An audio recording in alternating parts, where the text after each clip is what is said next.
The threat from North Korea reaches a whole new level.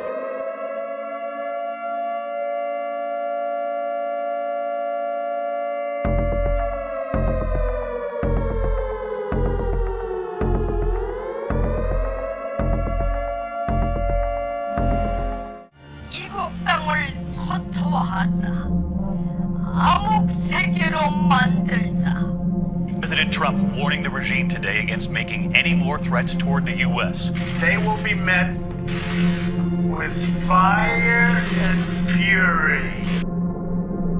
New York City's teeming millions, prime target for an atomic attack, go about their normal affairs. Suddenly, their daily routine is rudely shattered by the screaming wail of air raid sirens, warning them of a possible enemy onslaught. This first demonstration of an all-out civil defense drill by America's #1 metropolis is a model of preparedness and training. All traffic halts, and pedestrians immediately seek shelter, guided by a corps of well-trained wardens. All autos are parked, and drivers and passengers join the throngs making their orderly ways to safety. The stock exchange, nerve center of international finance, is caught in its mid-morning rush. The entire drill, lasting for only a few minutes, is carried out with precision, without complaint by New York's busy millions. Schools have been alerted, and pupils briefed on methods of protection from atomic blasts. With the simulated enemy bombing in progress, the mighty town's heart almost ceases to beat. The only surface activity is carried on by the Civil Defense Control.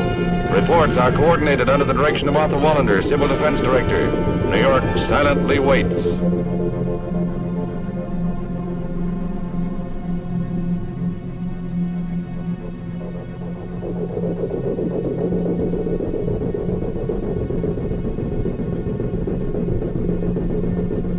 All clear. New York's first civil defense drill is a tribute to its citizens and defense organizations.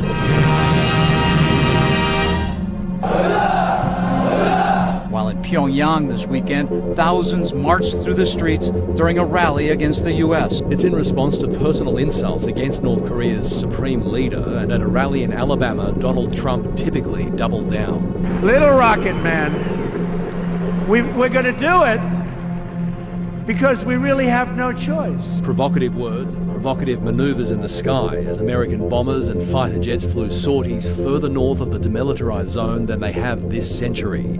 The intense pressure prompted Pyongyang to deliver its most stark threat yet to Mr. Trump for his taunts. 우리 로켓의 방문을 두루 피할 수 없게 만드는 만회할 수 없는 과오를 저질렀습니다. The show of force from both nations comes as the volley of insults reaches an alarming level.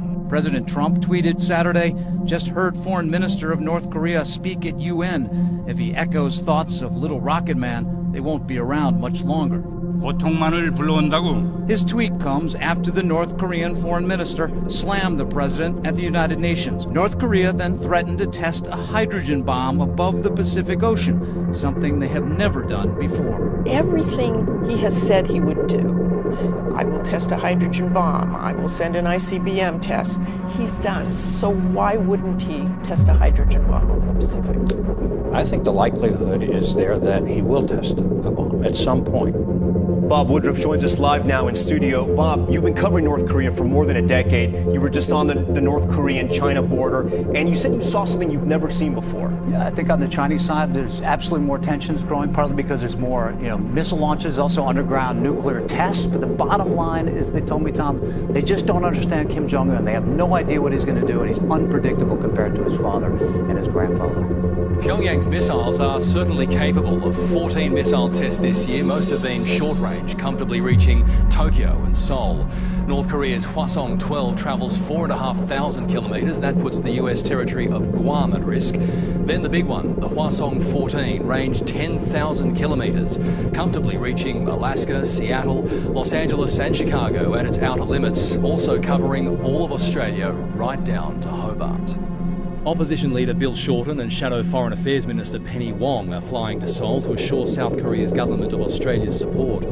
The taxpayer will fund the trip. The greatest threat to regional security in 60-plus years. The more he belittles Kim Jong-un, especially on a world stage, the more Kim Jong-un has to respond. Which could be precisely what Mr. Trump wants. Robert Avadia, 7 News. As for the regime? In July, the head of the CIA suggested Washington could be considering options to remove Kim Jong-un. Pyongyang replied, saying it would, quote, strike the US with a powerful nuclear hammer if the United States tried regime change.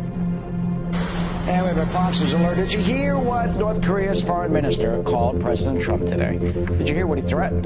The fiery rhetoric intensifying between Washington and Pyongyang. As Kim Jong-un's top diplomat, his name is Ri Yong-ho. Well, Mr. Ri delivered a blistering speech at the United Nations General Assembly today. The minister calling President Trump, quote, a mentally deranged person full of megalomania. This comes after the president said in his speech at the United Nations on Tuesday that the U.S. would totally destroy North Korea if Washington is forced to defend itself or allies against a North Korean attack.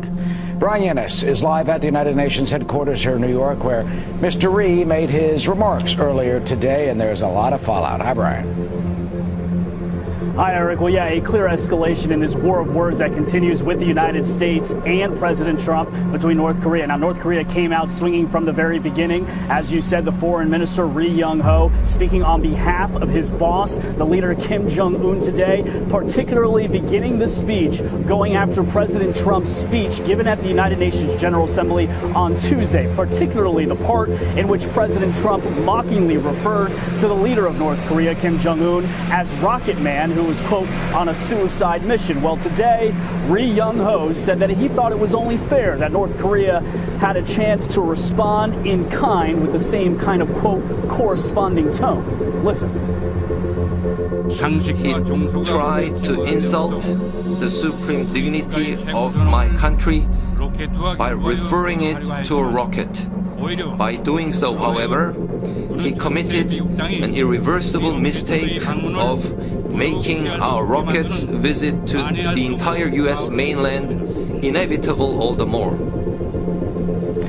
Now, the speech comes a day after Kim Jong-un released an unprecedented statement, a personal statement to the world about President Trump and the United States. And in that statement, he called President Trump a mentally deranged U.S. dotard, and Trump called Kim a madman on Twitter in response to that, who will be tested like never before. Well, today, North Korea took more personal jabs at President Trump in front of the world.